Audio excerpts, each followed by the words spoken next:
Hi friends, welcome back to മിയാനി kitchen. അപ്പം ഇതെന്താണെന്ന് എല്ലാവർക്കും മനസ്സിലായോ? എല്ലാവർക്കും അറിയുന്ന സാധനമായിരിക്കുമല്ലോ ഇത്. അറിയാത്ത ആൾക്കാരും ഉണ്ടായിരിക്കും. ഇത് നമ്മൾ ചങ്ങലം പരണ്ട എന്ന് പറയും. പിന്നെ വേറെ ഓരോ സ്ഥലത്തൊക്കെ ഓരോ പേരായിരിക്കും ഇതിന് അറിയപ്പെടുന്നത്. അപ്പോൾ എന്ത് പേരിലൊക്കെ അത് അറിയപ്പെടുന്നതെന്നൊന്ന് കമൻറ്റ് ചെയ്യണേ. ഇത് ഒരുപാട് ഔഷധ ഗുണമുള്ള ഒരു ചെടിയായി ചങ്ങലം പരണ്ട എന്ന് പറയുന്നത്. ഇതിങ്ങനെ പടർന്ന് കയറിപ്പോയിക്കൊണ്ടിരിക്കും. ഒരു ചെറിയ കഷ്ണം നമ്മൾ ഇതുപോലെ നട്ടു വെച്ചാൽ മതി, ഇത് പടർന്ന് വലിയ ചെടിയായിട്ട് മാറും. അപ്പോൾ ഇതുകൊണ്ട് നമുക്കിന്നൊരു ചട്നി ഉണ്ടാക്കാനാണ് പോകുന്നത്. ഇത് ആക്ച്വലി ഒരുപാട് ഹെൽത്ത് ബെനിഫിറ്റുള്ള ഒരു ഔഷധമായത്.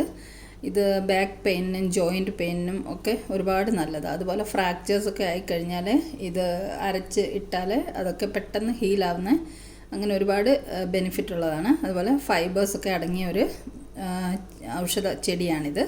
അപ്പോൾ ഇതും കൊണ്ട് നമുക്ക് ഇന്നൊരു ചമ്മന്തി ഉണ്ടാക്കാം. അപ്പോൾ അതെങ്ങനെ ഉണ്ടാക്കുമെന്ന് പറഞ്ഞാൽ ആദ്യം നമുക്കിതിൻ്റെ തൊലിയൊക്കെ ഇങ്ങനെ ചീക്കി കളയാം.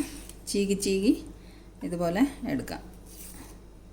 നമ്മൾ മുരിങ്ങയ്ക്കൊക്കെ തൊലി ചീകി എടുക്കില്ലേ, അതുപോലെ ഇതിൻ്റെ തൊലി ആദ്യം ചീകി കളയാം.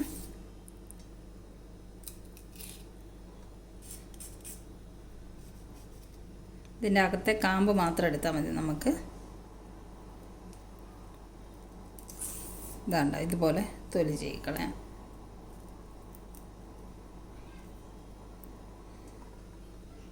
ഇതെല്ലാം നമുക്ക് ഇതിൻ്റെ തൊലി ചീകി കൊണ്ടുവരാവേ.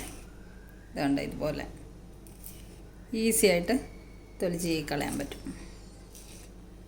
ഇതുണ്ട്, ഞാനൊരു ചെറിയൊരു കഷ്ണം ഇതുപോലെ ഒരു കഷ്ണം കൊണ്ട് നട്ടതാണ്. ഇവിടെ പടർന്ന് കയറി കാട് പോലായി.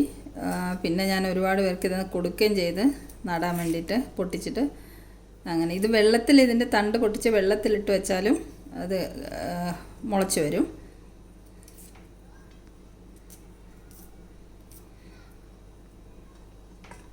ഇതെല്ലാം ഞാൻ തൊലി കളഞ്ഞിട്ട് കൊണ്ടുവരാമേ. ചങ്ങലം പരണ്ടയുടെ തൊലിയെല്ലാം ചീകി കളഞ്ഞിട്ട് കഴുകി വൃത്തിയാക്കി ക്ലീൻ ചെയ്ത് വെച്ചിട്ടുണ്ട്. അപ്പോൾ ഈ ചമ്മന്തി അരയ്ക്കാൻ വേണ്ടി ബാക്കി നമുക്ക് വേണ്ടുന്ന സാധനങ്ങൾ ഞാനൊരു 3 മുളക് എടുത്തിട്ടുണ്ട്. ഇത് കാശ്മീരി മുളകാണ്, പക്ഷേ കുറച്ച് എരിവുള്ള കാശ്മീരി മുളകാണ്, തീരെ എരിവില്ലാത്തതല്ല.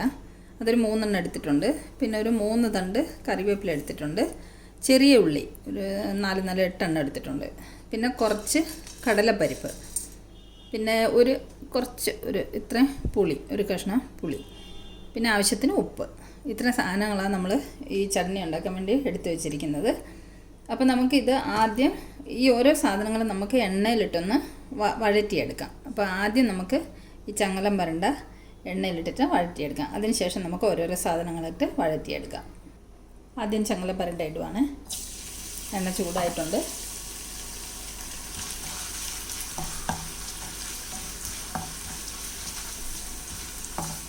പച്ചമണമൊക്കെ ഒന്ന് മാറുന്നവരെ, ഒന്ന് വാടി വരുന്നവരെ ഒന്ന് വാട്ടിയെടുക്കാം.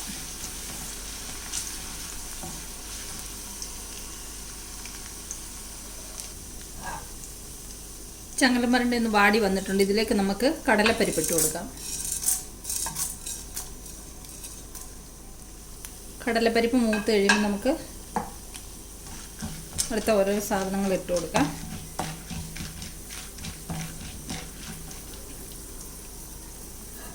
ഇനി നമുക്കിതിലേക്ക് ചെറിയ ഉള്ളി ഇട്ട് കൊടുക്കാം. ചെറിയ ഉള്ളി നല്ലോണം ഒന്ന് വഴറ്റിയെടുക്കാം. അരിയൊന്നും വേണ്ട, ഇങ്ങനെ മുഴുവനെ ഇട്ട് കൊടുത്താൽ മതി ചെറിയ ഉള്ളി.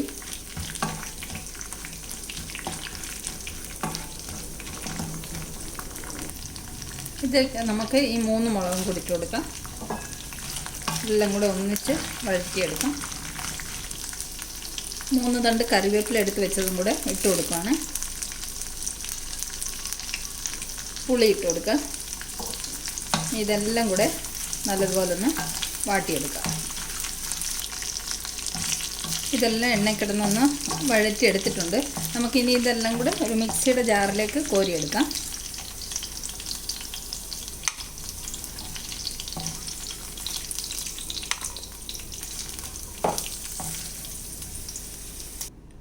ഇതെല്ലാം ഞാൻ മിക്സിയുടെ ജാറിലേക്ക് ഇട്ടിട്ടുണ്ട്. ഇനി ഇതൊന്ന് തണുത്ത് കഴിഞ്ഞിട്ട് നമുക്കിത് അരച്ചു കൊണ്ടുവരാം. ഇത് തണുത്തിട്ടുണ്ട്. ഇതിലേക്ക് നമുക്ക് ആവശ്യത്തിനുള്ള ഉപ്പിട്ടിട്ട് അരച്ചു കൊണ്ടുവരാം. ഒരു 1/2 സ്പൂണോളം ഉപ്പിട്ടിട്ടുണ്ട്. ഇനി നമുക്കിത് നല്ലതുപോലെ അരച്ചു കൊണ്ടുവരാം. ഇത് നല്ല അടിപൊളി ടേസ്റ്റി ചട്നി അരച്ചു കൊണ്ടുവന്നിട്ടുണ്ട്. നല്ല ടേസ്റ്റ് ഇതിന് കേട്ടോ. ചോറൊക്കെ ഉണ്ണാൻ വേറെ ഒരു കറിയും വേണ്ട, ഈ ചട്നി കൂട്ടി നമുക്ക് ചോറുണ്ണാൻ പറ്റും. പിന്നെ ഇതാണ് ഞാൻ പറഞ്ഞ ചങ്ങലം വരണ്ട എന്ന് പറഞ്ഞ ചെടി. ഇത് കണ്ടോ, ഇതുപോലെ ഇതൊരു ക്രീപ്പറാണ്. ഇതുപോലെ ഇത് പടർന്ന് കയറി പോകും മുകളിലോട്ട്. ഒരു ചെറിയ കഷ്ണം നട്ടാൽ മതി, നമുക്ക് വലിയ ചെടിയായിട്ടിത് വളർന്ന് കിട്ടും. അത് പെട്ടെന്ന് വളർച്ചയൊക്കെ വളരെ വേഗത്തിലാണ് ഇതിൻ്റേത്. അപ്പോൾ ഇതുപോലെ ചങ്ങലം വരണ്ടയൊക്കെ വീട്ടിലുള്ള ആൾക്കാർ ഇതുപോലെ ചട്നി തയ്യാറാക്കി കഴിച്ച് നോക്ക്. ഇതെല്ലാം ഒരുപാട് ഹെൽത്ത് ബെനിഫിറ്റും ഒക്കെ ഉള്ളൊരു ഔഷധ ഗുണമുള്ളൊരു ചെടിയാണിത്. അപ്പം ഈ റെസിപ്പി ഇഷ്ടമായെങ്കിൽ തയ്യാറാക്കാൻ ഇത് അവൈലബിളായിട്ടുള്ളവർ ഇതൊന്ന് തയ്യാറാക്കി നോക്കണം. അപ്പം വീഡിയോ ഇഷ്ടമായെങ്കിൽ ഒന്ന് ലൈക്ക് ചെയ്യാനും ഷെയർ ചെയ്യാനും സബ്സ്ക്രൈബ് ചെയ്യാനും മറക്കരുത്. അപ്പോൾ സബ്സ്ക്രൈബ് ചെയ്യാതെ നമ്മുടെ വീഡിയോ കാണുന്ന കൂട്ടുകാർ പ്ലീസ് ഒന്ന് സബ്സ്ക്രൈബ് ചെയ്യണേ ചാനൽ. അപ്പം thanks for watching the video. വീണ്ടും നമുക്കൊരു സിമ്പിൾ റെസിപ്പിയുമായി മേയാനി കിച്ചണിൽ കണ്ടുമുട്ടാം. ബൈ.